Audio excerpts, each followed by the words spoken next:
What's up, everybody, and welcome to Growing Up Gaming, your weekly podcast where we meet a new person of the internet to discuss their childhood with gaming and how it inspired their lives today. My name is Mitch Power. Again, thank you guys for returning each and every week, listening to everybody's stories of how they grew up and what inspired them in their lives. This week, we have our guest. His name is Collin Boshold. He gets on the show to tell us some cool stories, definitely some unique things happening with him and how he came to getting his PS4. So if you guys have any interesting stories or you guys want to be on the show, please send me a tweet at GUG Podcast on Twitter, or you could also just send me a message personally at MitchPower1116. Also, don't forget to review the show on iTunes or Google Play. Hopefully, more people will see that and be interested in listening to the show and get the word out there about it. So without further ado, let's get things started with Collin Boshold. Do you remember how old you were when you started gaming, or what initially kind of got you started into it? I had to be, because it was the first house I lived at, so I must have been 4, but my mom randomly bought me a Game Boy Color with one of the Mario games, I think like Super Mario Bros. 3 or something. I started with that, and then she had a PS2, my dad had a Dreamcast, and I eventually got a 360 from a friend of my dad, and I just kept going from there. But once Skyrim came out, I was hooked, and I never looked back. But it was just on and off between that. That's cool. So your parents were actually into gaming and everything prior to them, like, getting you into it and everything? Yeah, like when they were in their kind of late 20s, early 30s, I was probably no more than 7. So they were just young enough to still kind of be into it. That's cool. Do you remember, so from like when you were, from how old you can remember, they've basically been playing games your entire life? Mm-hmm. Like, my dad had a Dreamcast since I was probably 5, and he had some zombie game where the blood was green, and then my mom played both Resident Evils on PS2 and scarred me for life. So now you just see zombies and you just lose your mind? Yeah, it's the one video game thing that freaks me out more than anything else. So do other shows, like Walking Dead or any of that shit bother you? Not Walking Dead. It's most scary when I'm the one in control. Makes sense. If I can just cover my eyes, it's fine. But when I'm playing Fallout, if there's a ghoul and I cover my eyes, I'm just gonna get killed. Yeah, I was gonna say that ghoul will probably just wreck you really bad. Just kind of wreck your, ruin your body and everything. That's kind of funny because it's funny now because if you go play the new Resident Evils, they're not really zombies. But so is it now just kind of scary games in general just aren't too fun for you? Is it mostly zombies? Mostly zombies, but I just get scared easily. But I don't really avoid stuff. I started playing Until Dawn with my mom in her free time because she works a lot, but she likes scary shit. So I decided to buy Until Dawn just to have her sit on the couch while I play it, and we make decisions together. There you go. Yeah, that's always those are newer games that are really fun though, because like the adventure style games where there's not as much quote unquote gameplay, where it's just kind of choose your adventure, or choose your action, or how you want to do it. It's similar to how people watch. There's siblings that will sit there, and not siblings, but partners and wives and husbands and all that will watch their significant other play Walking Dead, or those types of games, like the Telltale games where they just sit there and make the decisions and everything. So at least that's really cool. So then you started actually on Game Boy. So she was just out of the blue, just here's a Game Boy, here's Mario, play this. Yep. And then I got the Game Boy Advance SP, and I bought a Switch. If that was out, geez. Yeah, that would have been awesome at that age, right? And especially that far back, man. Yeah, I bought the original DS on my 9th birthday, and then I had every other iteration of the DS after that. So did you buy that original DS at the OG just so I remember the OG DS, the very first one that came out, that was just such a, at the time it was awesome, but then when the DS Lite came out, it looks like crap afterwards.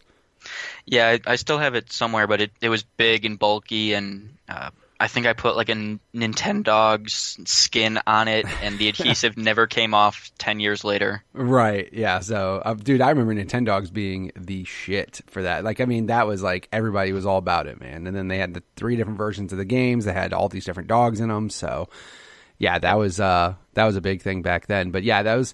I've talked about it in previous episodes, but like I almost get sad now because I'm almost scared to buy Nintendo handhelds because like they always come out with the very first one, but then the next iteration of it is usually so much better. It just sucks. Like you're like, man, this one looks like crap now, and then you're kind of like not forced to buy the new one, but then you just sit there and go, man, I really wish I had that new one instead. So that's kind of what Nintendo seems to do, though.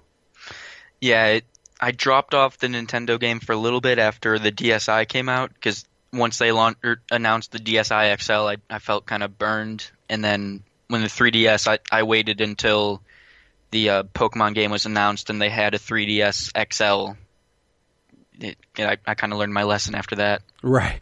Yeah, like even still now, like they're continuing that trend with, the 2DS, which people were like, oh, that's stupid. But then the 2DS XL is almost what people want permanently, like because most people that I know on the 3DS don't even play in 3D, so they just rather have some system that has all the cool features of the system, the new one just without the 3D stuff. So yeah, I mean Nintendo's gonna keep doing that, and I'm gonna say they'll do some varieties of the Switch. I don't think like different colors or different like size Switches, but I think that they'll definitely end up doing like a new version of it with better battery or better screen or something like that. Yeah, I don't know for certain because I hope not because I bought my Switch last week. Oh, okay. No, I mean, I like my guess is like again, it will be years down the road because obviously if the Switch is selling now, like why would they change it? Why would they go into doing anything to change it or make it better right now when it's selling the way it is and everything, right? And everybody's happy. But as soon as you see like a dip in sales or when it's not super hard to find, Nintendo will probably be like, oh no, what do we got to do? We got to generate excitement because that's what they did back then too. Like, Game Boy and then Color was cool. But even like going from Game Boy Advance to SP when they put in like the light and the battery, that was the greatest thing in the world. That was the absolute best thing they ever did. Mm-hmm. It suddenly, like I went from a Game Boy Color to the Game Boy Advance SP. That's a good jump. Everything got better. Yes, that's a real good jump. Like that was definitely a noticeable upgrade and everything when it comes to the hardware and stuff. Because batteries alone, and then like trying to figure out lights, like oh man, having to figure out where the light is. I had all the weird transparent purple accessories that like you clip onto the thing for the light and. It was a whole bunch of weird stuff. Yeah, and for some reason there was like 17 accessories in that pack where like you needed 2. It's like I need the battery pack and I need the light and that's it. But then there was always like weird grips that went over the controllers or magnifying things for the screen. Like it was always weird. Yeah. It was ridiculous. So then obviously like so your dad had the Dreamcast and then you had the PS2 there. Did you kind of migrate over to that where you started just seeing games on there that you were rather playing instead of stuff on the Game Boys? And the DS? Yeah, like Game Boy was kind of on and off. It was kind of the bastard system after a while, and then I was mostly just PS2. There was some SpongeBob Battle for Bikini Bottom game that I played the crap out of. Yep. And then after that, I think it was ATV Off-Road Fury. I would play with my dad. And then some Teenage Mutant Ninja Turtle fighting game, and then we kind of shelved my PS2, and I got the 360 from a neighbor because his broke the Ethernet port, so he gave it to me because everything else worked. Okay, as long as you didn't care about going online. I mean, you could buy the Wi-Fi adapter, but as long as you didn't care about going online. I only cared once I had to download the Skyrim the DLC. Update. Oh, okay. I was gonna say I thought there was some like update in Skyrim that needed to be done to not break something because that was always the problem with that was the good and bad about those days where like you could update a game to fix it, but also if you did not have that and you came across those game breaking glitches, like you were kind of stuck and everything. And I was gonna circle back and ask like, did you ever play games with your dad and stuff? But obviously you did, which is awesome. So was he? So obviously, because he was playing games as well, was he pretty cool about like letting you play stuff? Was he strict around it? Was he trying to like make you do other things, or he was pretty cool with you doing what you were doing with the games? Neither parent really cared. They said not to shoot people in real life, so just have fun. It's a video game. And that's what I'm trying to instill in my kids as well, because I know that video games don't make people violent. They don't make people go kill people. Like, there's still certain games that, like, my son, he's 11, and there's certain games I'm like, dude, just probably shouldn't see this so early. But for the most part, I mean, he plays like Titanfall, he plays Call of Duty, like, like games like Gears of War. I'm like, that's a little rough just because you're cutting people in half and stuff. But no, I just tell him, look, I for when he was younger too, when he was like 9 playing like Battlefield and stuff, I was like, this is a game, right? Yes. You're not supposed to kill people and shoot people in real life, right? Yes, Dad, I know that. I'm like, all right, cool. As long as you know that, we're good. So, and it's cool though, because at least you had parents that were into it, so they weren't as opposed to you playing it. They weren't like, oh, that damn video game system's ruining his brain, nothing like that. So at least that's really cool. Do they still play games today? Like, do they just have the newer consoles and they still play? No, I mean, I got my PS4 from Taco Bell. That was like the big story for this thing. Yes, and I want to hear that. But my dad doesn't do anything anymore. He mostly just watches the Marvel movies with me at theaters, and my mom just plays Candy Crush. So I mean, they kind of just fell off of it. Right? They still game. They just game. Like Candy Crush, at least. I mean, that's kind of where everybody's mom is heading, though. Like I don't know too many moms out there who are actually still playing games to their like actual like PS4 and stuff. Everybody's got their phone games now, so that's kind of where all the moms migrated. Yeah, like my mom bought the PS2 for herself for Resident Evil, and then 10, 15 years pass, and she just dropped all games except like Words with Friends and Scrabble and all that stuff on her phone. Right. It's games she can play with her family members who live on the other side of the country, right? That's like basically, my wife plays games with me still occasionally, but her main games now are just Words with Friends. Like she just has like 35 games of Words with Friends happening all at once, and I'm just like, all right, I guess that's what you do. But she'll still play Diablo with me once in a while, but I mean, like, my grandma is the same way. When I was younger, my grandma was playing Dr. Mario and Tetris and like all these on the NES, and that was her jam, like puzzle games like that. And now all she does is Word with Friends. So that's gonna happen. Like my dad always tells the story that he was like 2 or something when a kid on his block got Pong, and then like from there it was like Atari and all this other stuff. Right. And just like, so he talks about how he's always been around it, but he said if he had more free time, he'd probably play games, but he wouldn't get anything done.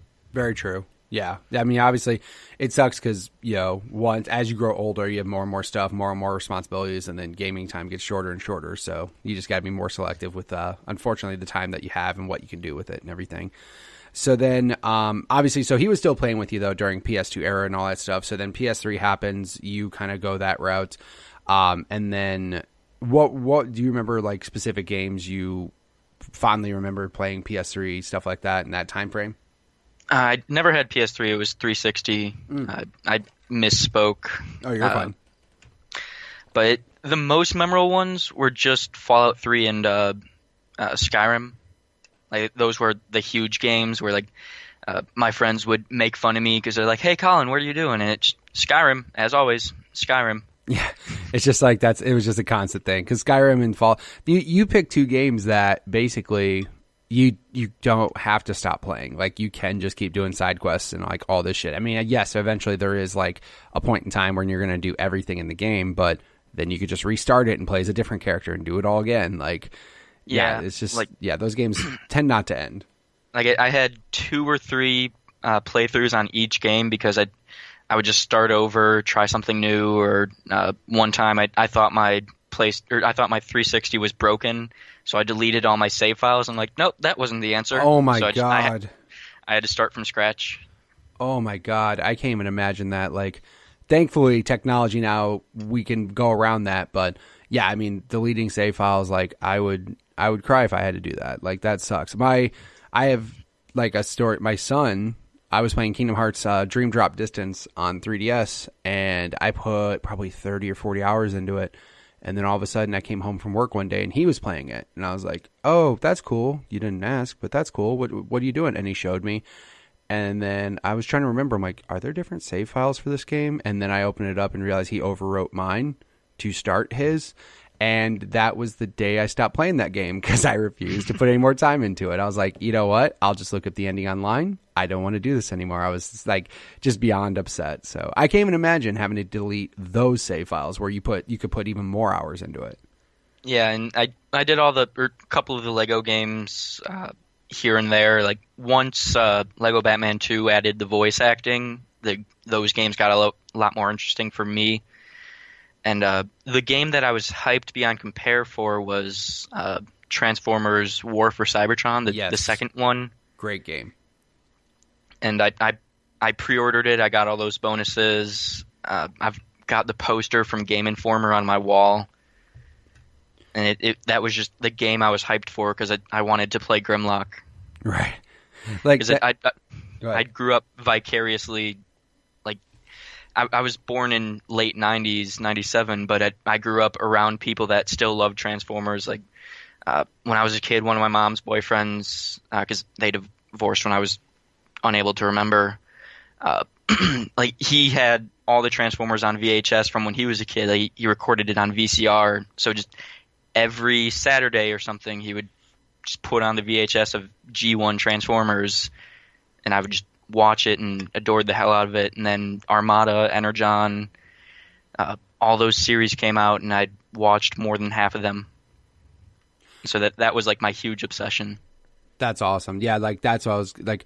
That's the cool thing is that if you have people that at least bring it back to stuff and show you like cool things that happened before you were born and like before your time, like I try to do that with my kids. Like, you know, well now we have Netflix, which happens to have nostalgia at your fingertips. But like my son was watching OG Power Rangers, like Power Rangers when I was a kid, and it's sad because I look back at those shows and they're real bad. Like that first Power Rangers season is so terrible, and I can't imagine me loving it. I can't imagine me being a kid thinking that was the shit. Like that was my life, was Power Rangers. And then I watched the original Power Rangers movie and it's god awful. And I get like nostalgia plays weird tricks with your head, but that is not a good movie. And I want to just almost call my mom and apologize for like nagging her to go see that movie, and she had to put up with all that shit. It's not good. And I mean, like certain things though, you look back and are good. It's just, you know, some things you look back, like those Transformers that's still awesome. I wish more people would know that Transformers rather than the Michael Bay Transformers. Cause, and I mean, yeah, I don't hate the Michael Bay ones, but they're definitely different. Yeah, just a bit. I still watched the newest one opening night with my dad just because that was like our thing. Yeah, like, and my son was big into Transformers, but he got more into Transformers because of the newer, like the Michael Bay stuff. And he started going back and like watching some of the older cartoons and stuff like that. But as he's gotten older, he's like right now the only person in our family, because we go to the movies a lot. Like we see all the Marvel movies together as a family and all that stuff. But like comes to Transformers, I'm like, do you want to go see that? He's like, maybe. I'm like, I think you're pretty much done with them. So. But no, I mean, that's still like everybody has their thing. I'm just happy he doesn't watch Power Rangers over and over, asked to watch it, because like I'm just happy, man. That's just not that good of stuff. Yeah, there was like ABC Kids or whatever network programming they had for kids at the time that just ran all the old Power Rangers. So I saw most of Mighty Morphin when I was in preschool, and so I like have that same childhood nostalgia that like they just spat out a whole bunch of shows that were way older than I thought they were. Right. I was like, Mighty Morphin came out in the 80s? What? Yeah, exactly. Like, what are you talking about? Like, it came out so early. I was watching them in, like, 2000s. Yeah. Yeah. Yeah, and then, it gets, yeah. It's I pretty much fell off with that after, like, Mystic Force or whatever, and then I come back now, it's like super mega Force stuff. Right. No, it's on Nickelodeon now, and like it'll be on. Like I just leave Nickelodeon on. My kids will watch it and stuff, and I watch again some of those, and I'm just like, well, at least the production's gotten better, but acting is still pretty off and everything. So let's go. Okay, so I have to hear the Taco Bell story. So You won a PS4 through Taco Bell. So you are one of the people I know that actually won something through Taco Bell. So explain what happened there. So that was 2013. They've run it pretty much every year since then. Right. But for 2013, that was the first time they ran it. It was launch PS4. And it's like trying to get everyone hyped because it's like the main point of it is you get the PS4 3 days early. Even though the only game they give you is Knack, and you can't buy any other games anywhere else. I mean, it's almost like a slap in the face. It's like, here's a PS4, you got Knack, enjoy it. It's like I played the shit out of Knack for those couple of days. Of course you did.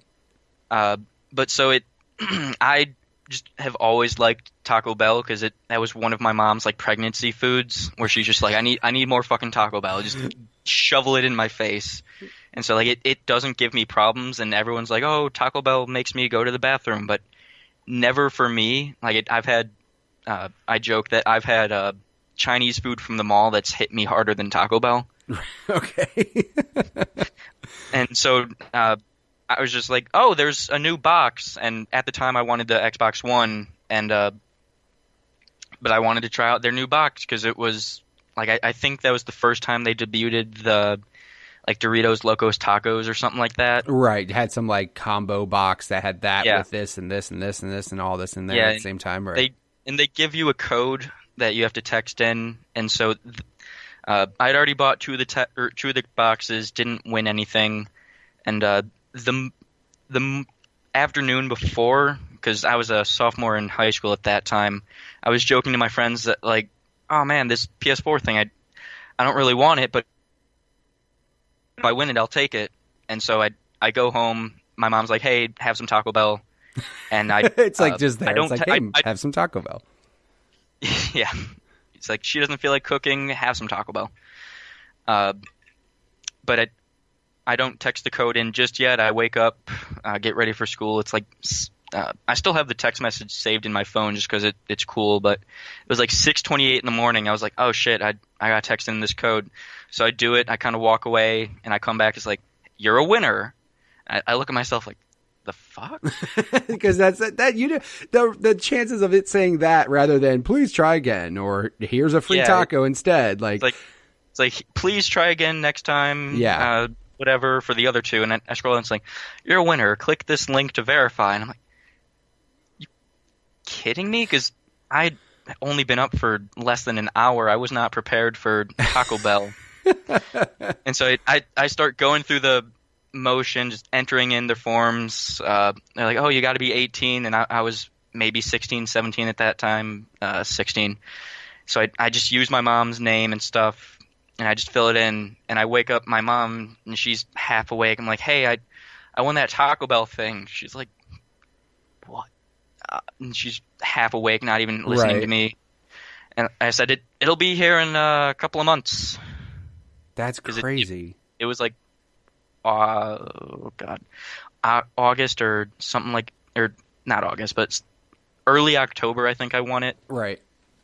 I got it a couple of days before launch, and it finally gets to my house, and I missed the delivery, so I made my mom drive to the post office thing at 9 or 10 o'clock at night. Oh my God. Because they were gonna close in like 5 minutes, and I was like, I need this thing right now, and I didn't go to bed until really early in the morning because I was setting it up, and it was a little anticlimactic because I just had to go through and make my PS Plus account and all this stuff because they gave me a year of PS Plus with it too, which nice. was probably cooler than Knack. Yeah. Perspective. I would be like way happier with the year PS Plus because at least you get some games that are way better than Knack. Like with that, I got Resogun, so I'm like, fair, I guess. Yes, absolutely. But at the time, I loved Resogun, and then Knack, and I finish it, and a couple of months later, it's like, oh, everyone hated Knack.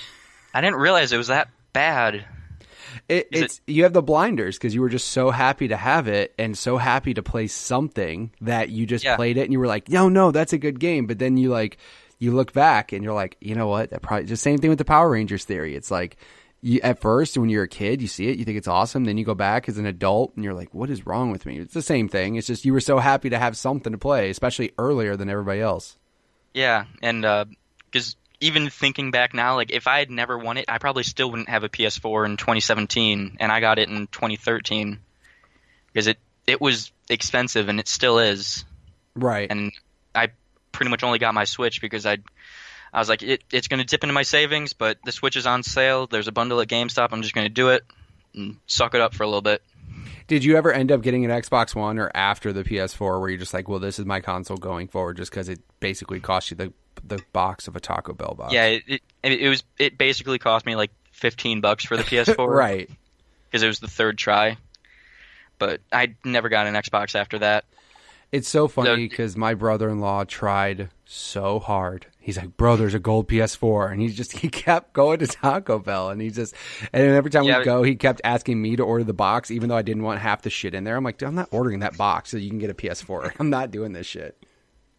Yeah, by the time, or after I won it, everyone was like, I was the talk of the school for a week. And not even the school, just like the 40 nerds that knew me. Right, who were dying to get a PS4. Yeah, and kids were like, oh, you should sell it. And my mom's a gymnastics coach, so like there was like some Polish lady that she was like teaching their kid, and she's like, no, he can't sell it because he'll sell his luck. That's bad. And I'm just like, I'm not going to sell it. It's fine. Right. And then the next year comes around, and everyone's like, all right, Collin, how do you win? And after like, you know, a secret. I actually did. I went into their official rules because I was really curious. Like, okay, what are the odds that I won at 6:28 in the morning? So I just went through. I read all the lawyer speech, and it was basically like the server on their computer started at 12 a.m. on whatever arbitrary day, and every 15 minutes you have to be the first person in the 15-minute interval. Okay. And the first person to text in that code wins. Gotcha. In that so that's how 15-minute. they do it. Okay. Yep. And so I told people just like 3 of my friends ended up winning the next year when it was the White Destiny PS4. No shit. I told them just do it early in the morning. It's like whatever. Well, because if you're doing it when there's not as many people on trying to do it, then just your chances alone are going to be better instead of doing it at like 5 in the afternoon when 10 times, 100 times more people are going to be trying for it. No, that makes sense. Yep. So it's not even the code; it's just the time you're trying to redeem it. It's just the time interval. Wow. The code is just your key, but you have to hit the key at the right time. Interesting. And it was dumb luck for me because it was just 6 something in the morning. Right. But everyone else, I just said, just do it early in the morning. And 2 friends won it the same day because they were just stayed up late and did it with each other. And then one friend just did it himself, and I was like, holy shit. That's insane. Like, did they message you like, are you fucking kidding me? It worked. Like, did they freak out? Yeah. The 2 were in cross country, and I joined that team a couple of years later, or I think the next year, because this was junior year by that point. So they were like, holy shit, Collin. Like the next morning after a weekend, they were like, we won it. We got it. And they got Destiny, which ended up not being that great. But it was probably better than Knack at least, but I got what you're saying because I got Destiny and it was okay. Surprisingly, I got more enjoyment out of Knack.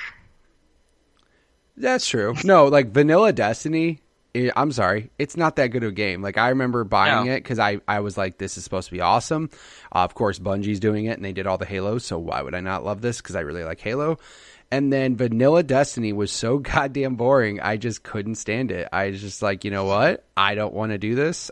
This is so repetitive. Obviously now, like, if you got Destiny's complete collection with all these other things you can do, I'm sure it's considerably better. But no, when that game first came out, I gave it like a week, and I was like, I'm done. And I just got rid of it.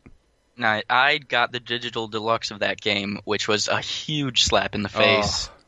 Because I never even started the Taken King DLC. I never got to the Vault of Glass. Jeez. Like I maxed out what I could in the alpha. I was like, all right, this is cool. I get to the beta. I max out the beta again, which is like only level 5 or 8. And then by the time it comes to the game release, I pretty much realized that it's not fun anymore. It's just the same grinding with barely any story. And they even removed the stupid line from the alpha about the wizard being from the moon, which was my favorite part of the game. It's like, that wizard came from the moon, and they made a huge deal out of it. They made T-shirts that said like Destiny Alpha or whatever, and I got the T-shirt. and like they deleted it from the game, and that pretty much signified like I'm done with Destiny. And then they deleted Peter Dinklage from the game and replaced him with Nolan North. Like, they got rid of him completely from the game. Like, that's the weirdest thing, is that people made fun of it, which, again, if you want to make fun of it, I get it. But, like, to completely go in and purposefully, like, patch the game to make him go away and replace him with Nolan North just to keep continuity proper, like, I just thought that was crazy. Like, why would you do that? Unless Peter Dinklage saw that meme and went, fuck this, I'm not coming back. Like, I don't know what happened. Either that or Peter Dinklage is too expensive. I would imagine, yeah, he's probably pretty expensive, and his timing of, like, when he could do recordings, who knows? I mean, if it's just VO, like, he could probably do it anywhere once, but he's probably super expensive, and Nolan North's probably, like, I don't know, a tenth of the cost. He's probably just like, here you go. Nolan North's just a whore. He's everywhere. Oh, he's everywhere. But he does great voices, so we don't complain. No, it's just you look at the credits of something, 50% chance you see his name. Yeah, him, Troy Baker. Yeah, you're going to see one of those two in pretty much every single game. Steve Bloom, or Blum, however you want to pronounce it. Yeah, you're going to find them in majority of the games now. So, I mean, whatever. I mean, if they do a good job, who cares, right? Doesn't matter to me. So they're good, and they clearly got their niche. Right, exactly. So basically, nowadays you're mostly PS4, and then you obviously you got your Switch and everything. And is that kind of what you're playing nowadays? Yeah, and the year after I got my PS4, I got a gaming PC, and I've been slowly upgrading that. Really, it came pretty good hardware wise. The only thing I had to upgrade was graphics card and power supply. Right. Because the graphics card was integrated, so was like it had a 3.7 gigahertz processor with a integrated graphics card, and 8 gigs of RAM. So it was a really weird combination. Right. And it ran most things, and then I tried getting Ark Survival Evolved, and it looked like a really old-ish computer game. Like no textures, just like flat surfaces, like bland colors. I put every single setting on minimal, and it looked like a computer game called Roblox, where just like it looked like Roblox. I know the game you're talking about. It ran at a frame a second, and I couldn't function. I was like, "Fuck it," and I asked my mom for just a new graphics card and a power supply for Christmas, and that was my Christmas. There you go. It's so funny you made Ark look like Roblox, because my daughter plays Roblox, so I know exactly what you're talking about. I can't even imagine Ark like a T-Rex just looks like somebody built it out of Legos. I didn't even find dinosaurs. You're looking at trees. They look like Minecraft trees. They're just big blocks. Yeah, it was just no textures. Everything's kind of blocky. Oh no. The water looked awful. I can imagine. I bet the water was just solid blue that you could probably walk on, because God forbid the physics wouldn't work. Oh my God. That's really funny. It's a fun thing to look back at, but at the time it was frustrating because Ark was $40 and there wasn't a Steam refund at that point. Right. There was no way to do that. And that's the only thing that's kind of like, I have a quote unquote gaming PC, and it came with a dedicated card, but then, and it's like, it's an i5, like 7th gen i5, 8 gigs of memory. I put a solid state drive in it, and it's cool. The problem is that the graphics card that came with it is so basic. I looked at like games like Doom, and it's like, it's just minimum requirements. It said like, absolutely not. Like, you cannot do this shit. Like, it's like, go buy a better graphics card. But for me, I wish I was more into PC gaming, because there's a lot of cool stuff that's on Steam that's nowhere else. But also, too, like, I just love how simple consoles are. I'm like, I put this in and it works. Cool. I don't have to go upgrade things all the time. But my buddy Brandon is the exact opposite, where he'll go spend $1,000 on graphics cards and, make sure everything looks ridiculous. Yeah, I'm more console, but I definitely spend enough time on my computer to kind of justify it. But like, there's 200 games in my Steam library because of Humble Bundle, and I've played maybe a quarter of them. Right, and that's always the case, because you get a Humble Bundle and it's got like 10 games, and you want 3 of them, and you're like, those 7 can just sit. Maybe one day I'll read some article about how cool it is. I wanted Stanley Parable, and it was cheaper to get the bundle, and it came with 10 other games that I could care less about. Like, I don't want this shit. But again, if you're going to help, especially Humble Bundle, just because they usually have good, like charities that they go towards and all that stuff. Like the only one, because I don't do PC gaming much, the only one I ever bought was an EA one because it came with Sims for my daughter. So I knew she would like it. So I bought that, and it came with like all these old school Medal of Honor games, and I'm like, I played these on PS2. I don't give a fuck to play these things again. And then I played like Mirror's Edge, and again on my computer, it's just doesn't really run super well. So I was like, yeah, whatever. Like this is stupid, but it's fine. Yeah, but and I for a while I got used to just putting stuff on low settings, not really being able to run it, and then just going away. And now my computer can handle most things. I was able to get XCOM 2 and run that just fine. I was able to get Just Cause 3. And like those were the games that I was like pretty much wanting to run on my PC for a while. And then now I just touch it every now and then. But it's mostly PS4 just because the couch is more comfy. 100%. Yeah, like just sitting down and sitting back with a controller and stuff. Like that's how I prefer it anyways. So like I have a 360 controller for my PC on the days I don't want to use my keyboard. Oh yeah, absolutely. No, I know that's the only thing. Like even when I play PC games, like I'm more wishing some of those different indie games, which they are more and more now, especially this generation. Like some of those crazy ass games, just awkward games like the PlayerUnknown Battleground or whatever, that's coming to Xbox now. So I mean, like the big games that are on PC, there's still like games like League of Legends and Dota, which I know have a huge following, but I don't give a shit about. But like the smaller games though too, like I remember games like Octodad before it came out on consoles. Just those like weird small like $10 or $15 games that I want to see more of on console, but I mean I know they're only on PC and stuff. And of course you get those weird games, like weird Steam games that just look hilarious that I wish were on console. But there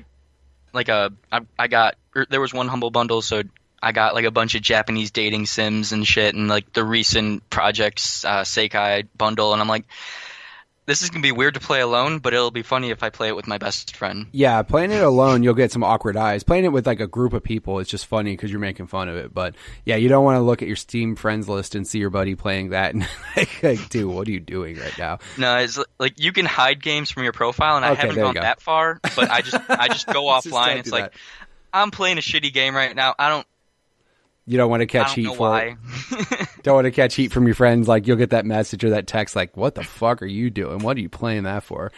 Yeah, like a friend that I haven't seen since freshman year will text me or will message me like, dude, what the fuck is going on? What are you doing with your life? Why are you playing that right now? There's so much other stuff to play. So you have 190 more games in your library. Pick something else. Right. Do you do any like streaming or anything like that at all? I've wanted to, but I just don't have a regular enough schedule. Right. Like with college, I did a semester of that after taking a semester off, and I don't know if I'm going back just yet because that was hell. Yeah. But that's actually why we had to delay our recording for so long, because I remember when I put out the post, you were all like, yes, I want to record, just not now. Like